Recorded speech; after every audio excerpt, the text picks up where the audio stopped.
Oh my God, I tried one of those palm transitions. Yes. Well, welcome back to the channel. I'm so glad you're with me today. It's another film day today. We are filming a testimony about small groups for our church. And so you're going to come along. So I guess this will be another behind the scenes, and I'll talk about, probably on the way there, like, why do I like telling stories for the church and why that's important and why it could help you in your video productions and film business, or whatever you call it. So thanks for joining. See you in a little bit.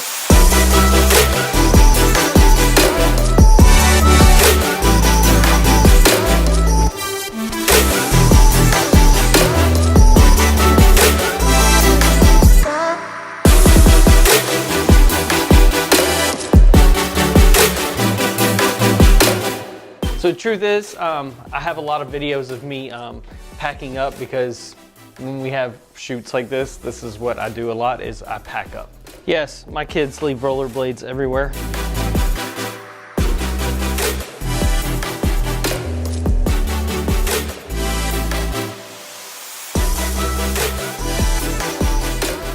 Yes, there's more. And more. All right, I think that's it for my house. I gotta grab my backpack, and then the rest is going to be stuff at the church. Yes! Hey, John, your cement trucks are taking up the road. I'm glad you're building your house, but tell them to get off my street. Just joking. Happy for you.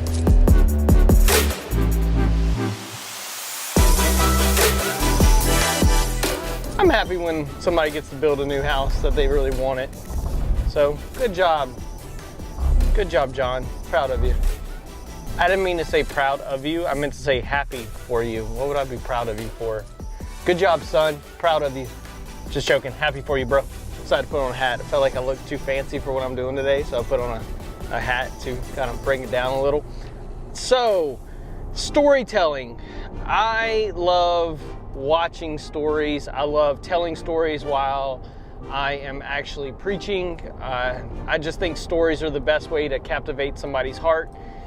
So a long time ago, I went to a still motion workshop with Patrick Morrow, and he was talking about don't just be a tripod, but actually tell a story about the couple's wedding day. And then a couple years later, they told a story in a documentary about a little girl selling lemonade to end child slavery around the world. And this story in this documentary, I showed it in the college ministry at my house at the time, and it had such an impact on me.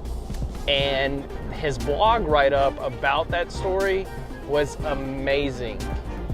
I gotta stop and get gas, and then I'll tell you exactly what he said.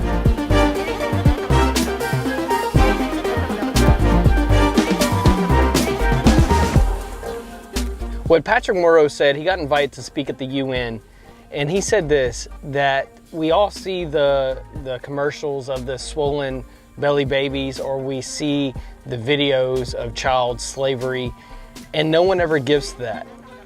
But this little girl was so moved by seeing a picture of child slavery that she decided to sell lemonade to raise money to give towards organizations that stop that. And she raised millions of dollars.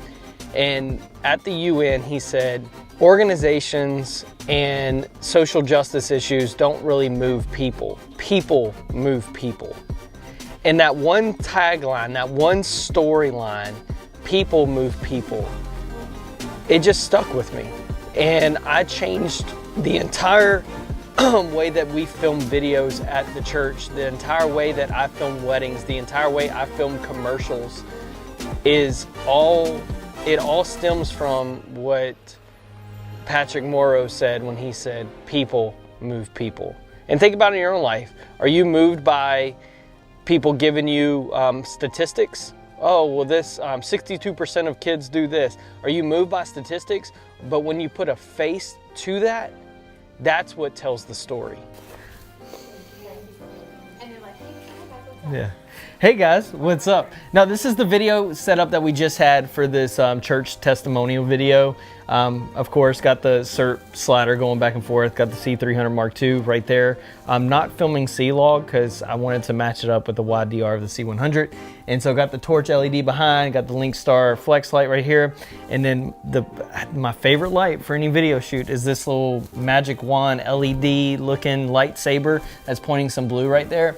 And so again, storytelling is so important. People move people, not agendas. And so it's speaking hearts and stories move people to action. And so that's why we did this story about small groups. And so here's a little taste of what this looked like.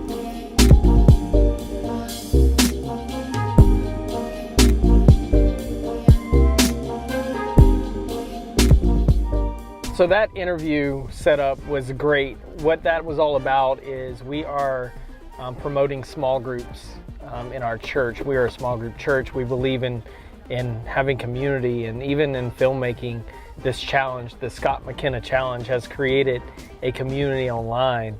And so I'm all about storytelling to create community. And so to promote community, instead of just tell people, hey, life is better in community, instead of telling them, let's show them. And this is one way we show, is to get people to tell their testimonies, not just about coming to church, but what actually small group means to them in their own words, instead of us trying to produce something. Not to be super spiritual, but that's what got me to enjoy the Bible as much. As Jesus spoke in parables, and parables is an old-fashioned word for storytelling, and he told stories, parables, to relate to the people who he was teaching. And so us video creators, that's what we do. We use our medium to tell the story that we're trying to convey.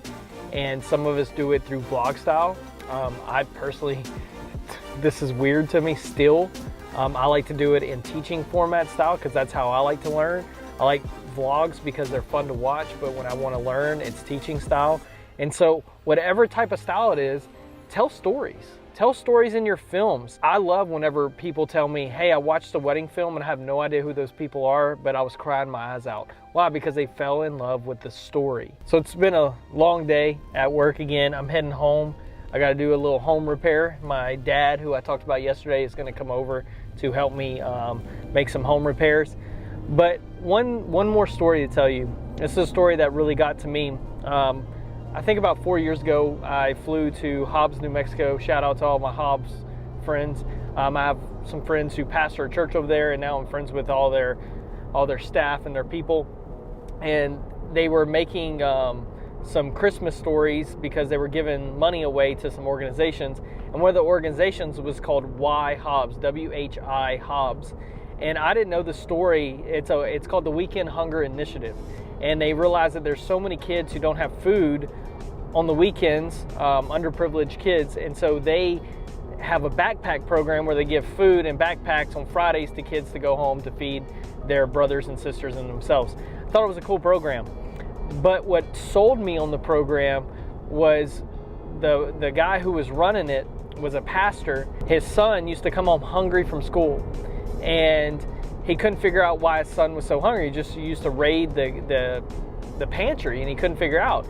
And he said, son, what are you doing with your lunch? He said, well, I'm getting it to these kids because they don't have any food. He said, what are you talking about? He said, Dad, there's kids who don't have food to eat.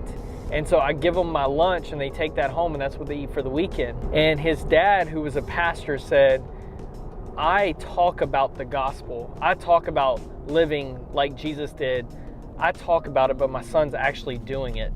So it started this whole thing with his dad and this organization. And so I got the privilege of going to film this story.